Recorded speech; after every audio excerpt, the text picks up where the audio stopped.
You, with your words like knives and swords and weapons that you use against me, you knock me off my feet again, got me feeling like another you. With your voice like nails on a chalkboard, calling me out when I'm wounded, you picking on the weaker man. You can take me down with just one single blow. But you don't know what you don't know. Someday I'll be living in a big old city.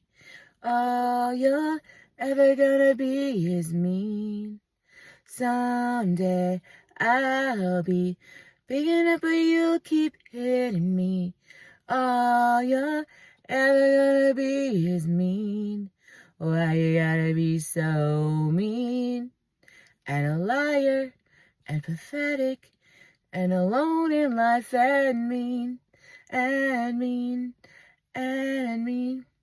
Definitely a liar, definitely a bully, and not totally alone, definitely a bit more popular than myself, but really alone, really not communing with others, the people you most enjoy being with, forced to be there against their will, bragging about being married, and yes, you are legally married, but we won't go any further there. But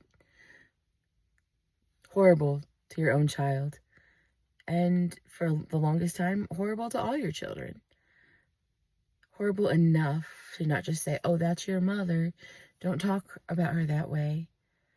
And the one who was, for the most part, the most submissive to it. Well, John, I know I didn't trump John with that, except that I got more of the abuse, even than what he did. But yeah, I don't really, I know people, that have people that believe they're gaslighting, who talk to them on the phone, but they're not really enjoying deep interpersonal relationships with others. They're very popular, and they offer to help people, to fix it for you, for them. But,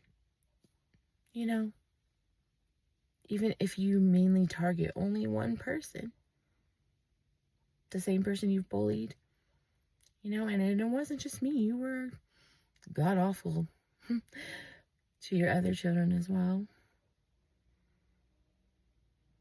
And they want to pretend that didn't occur.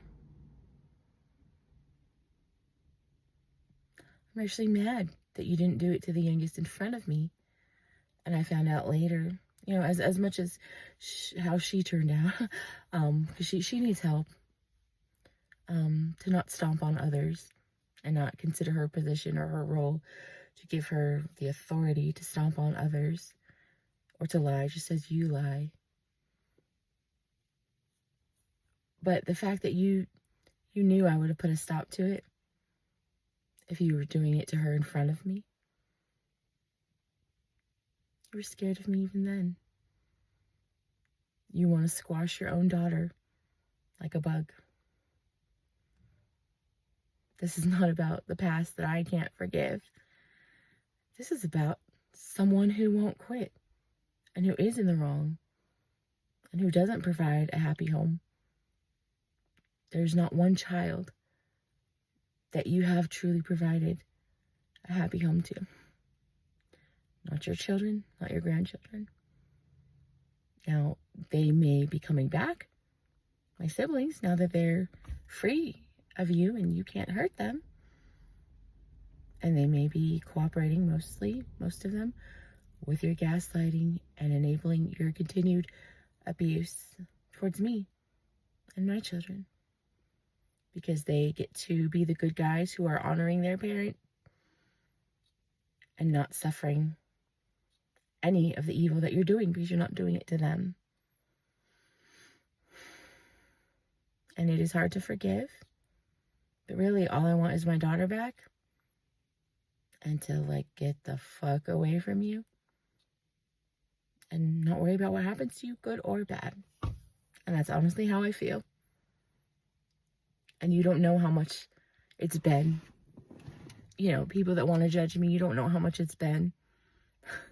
Not just how long it's been. How much I have been put through by my own freaking mother. And she knows it's wrong because she's selective with who, she's always been selective with who she behaves that way in front of. You can use corporal punishment and not be abusive.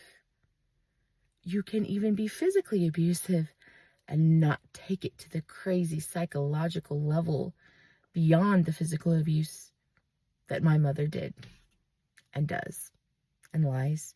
And now I hear more and more people saying they know the situation. Oh yeah, we know. Oh yeah, we know. Kim, you do not know me. You do not know the situation because you bought into my mother's gaslighting and coming from people who, because we met a long time ago and went to the same church or whatnot, you were not over there. And even then, with company over, of course, my mother, she could be in a screaming rage and answer the phone with a sweet voice. Yes, she put that best face on whenever company was over. But these are people who weren't, some of them never company. You know, maybe their kids slept over a couple times for a slumber party. They weren't over for even one dinner. Not even one. When you're not fellowshipping with someone regularly, you can't say that you know them. You can't. And when knowing someone, even when there is spending time, when it's shaped by bias, I've seen it so many times. You're going to, everything the person, every little mistake the person does, if you don't like someone of a certain ethnicity, if you have a racial bias, which really is racist, every little thing that person does from that background is going to be bigger and bad, even if you are spending time with them. Let's just be real. It's not right. If you're biased because someone has a different political belief than you, again, the same thing. Everything they do that might be similar in another category or very closely similar to something that you have done yourself, it's going to be magnified. And you're going to overlook the good because of that bias, even when you are spending time with someone. But please, if you have not regularly spent time with me, and especially if you have not witnessed the psychological abuse or the physical battery, do not be so silly as to say you know me or the situation, because so clearly you do not.